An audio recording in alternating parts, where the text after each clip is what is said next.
420 హామీలతో అభయహస్తం అనే పేరు మీద ఇచ్చిన మేనిఫెస్టో, అందులో సబ్బండ వర్గాలకు కలిపి 420 హామీలు ఏవైతే ఇచ్చిండ్రో కాంగ్రెస్ మేనిఫెస్టో ఈ శతాబ్దపు అతిపెద్ద మోసం అనేది కూడా తేలిపోయింది.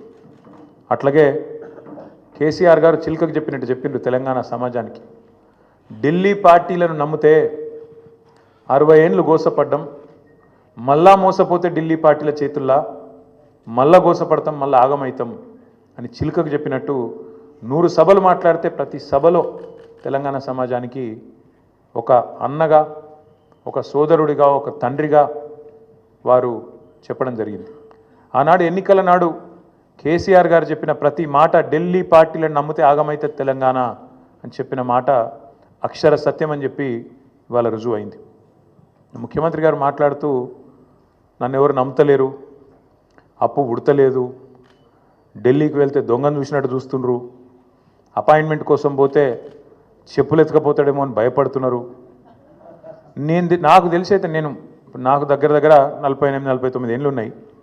నేను కూడా రాజకీయాలను ఒక 35 ఏళ్ళకి వెళ్ళి చిన్నప్పటి నుంచి పేపర్లు చదివే అలవాటు ఉంది, టీవీ చూసే అలవాటు ఉంది, రాజకీయ కుటుంబంలో పుట్టినా కాబట్టి దగ్గర నేను కూడా ఒక 10-15 మంది ముఖ్యమంత్రులు వాళ్ళ నడవడిక, వాళ్ళ మాట తీరువన్నీ చూసినాను.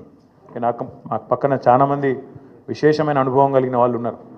కానీ బహుశా ఇంత దివాలా కోరు మాటలు మాత్రం బహుశా ఈ దేశ చరిత్రలనే ఏ రాజకీయ నాయకుడు కూడా మాట్లాడలేదు, ముఖ్యమంత్రి కాదు.